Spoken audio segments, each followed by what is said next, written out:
Nous sommes le dimanche 7 octobre et il est 21h44. Bon, faisons un petit point travail pour commencer.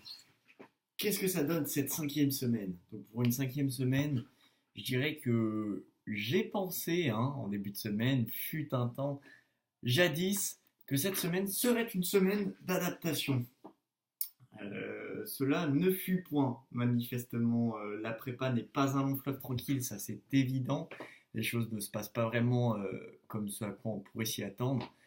Et donc, c'était pas du tout une semaine d'adaptation. C'était clairement une semaine de rechute. Un peu de mon côté. En gros, c'est parti très bien. Je démarre lundi, mardi, mercredi sans aucune fatigue. Je me dis, ouais, ok, bon, c'est bon, je suis dans le rythme de la prépa, etc. Sachant que nous, on avait une semaine sans DS, donc une semaine un peu creuse, où on avait un peu moins de travail. Donc là, je m'organisais un peu plus cool que d'habitude, mais toujours dans un rythme de travail régulier.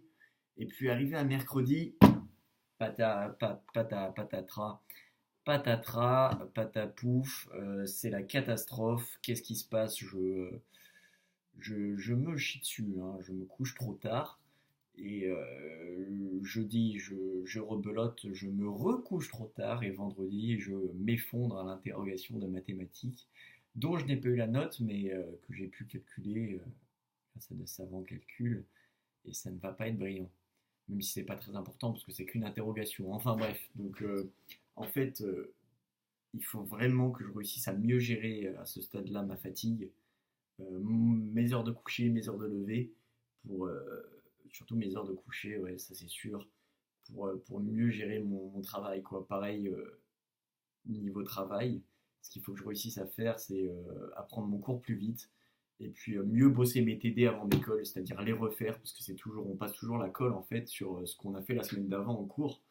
Donc, quand on passe sur la colle, en fait, il y a quelques exercices, quelques types qui peuvent paraître un peu loin.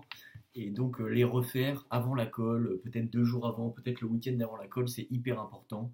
Et la même chose, investir son week-end en travail et ne pas tenter de trop se relaxer. Enfin, si, il faut se relaxer, c'est évident. Mais il faut quand même travailler un peu, beaucoup, le week-end, parce que ça permet en fait d'alléger fondamentalement sa semaine par la suite en quantité de travail, et ça permet de pouvoir dormir plus. Et en fait, ce que je commence à comprendre, et c'était pas que du fake, je pense que la clé de la réussite en prépa, bah, c'est le sommeil. Ça paraît aussi bête que ça, mais je pense que celui qui dort en prépa a un net avantage sur celui qui ne dort pas. Et l'avantage est très très très loin d'être négligeable. C'est vraiment hyper important.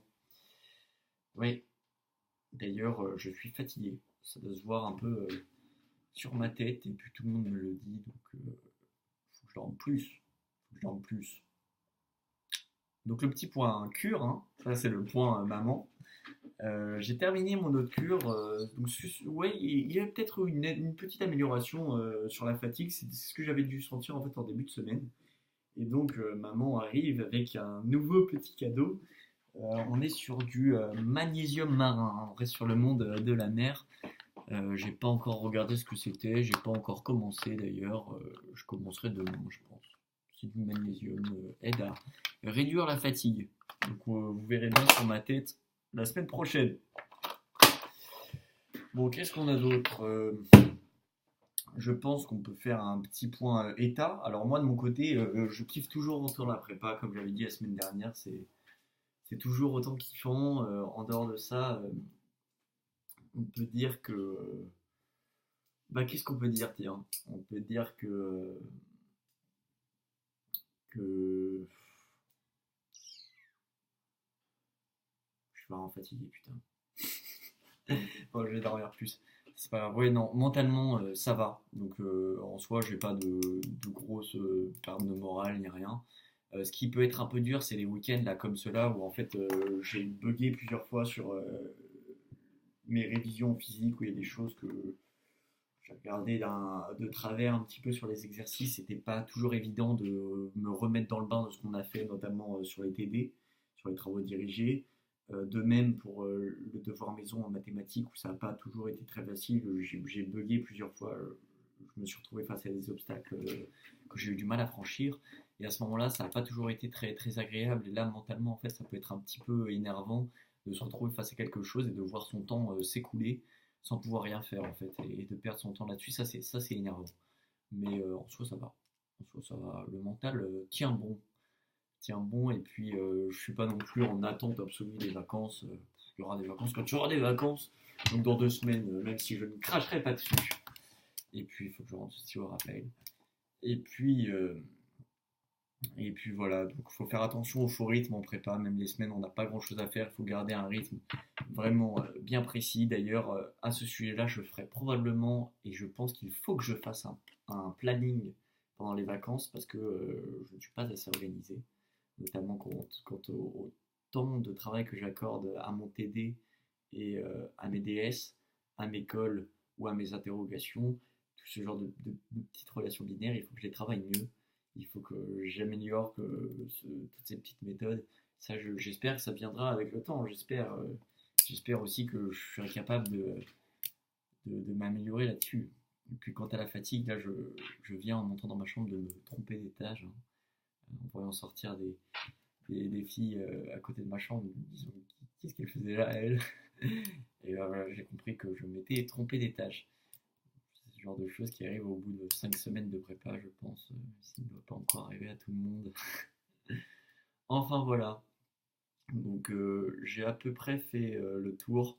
Il y a pas mal de gens qui m'avaient demandé que je fasse un petit retour sur mon ancien niveau, donc qui est-ce que j'étais moi au lycée. J'étais le genre d'élève qui faisait pas grand-chose du tout, parce que je ne faisais en fait que du sport.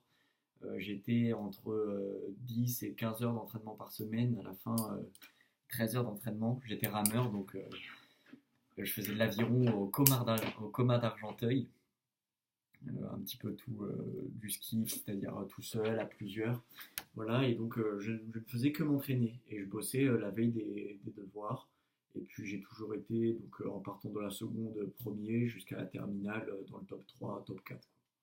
Voilà. Et c'est vrai que je faisais pas grand chose parce que je préférais investir dans le monde du sport. Et donc, qu'est-ce que ça donne après en arrivant en prépa?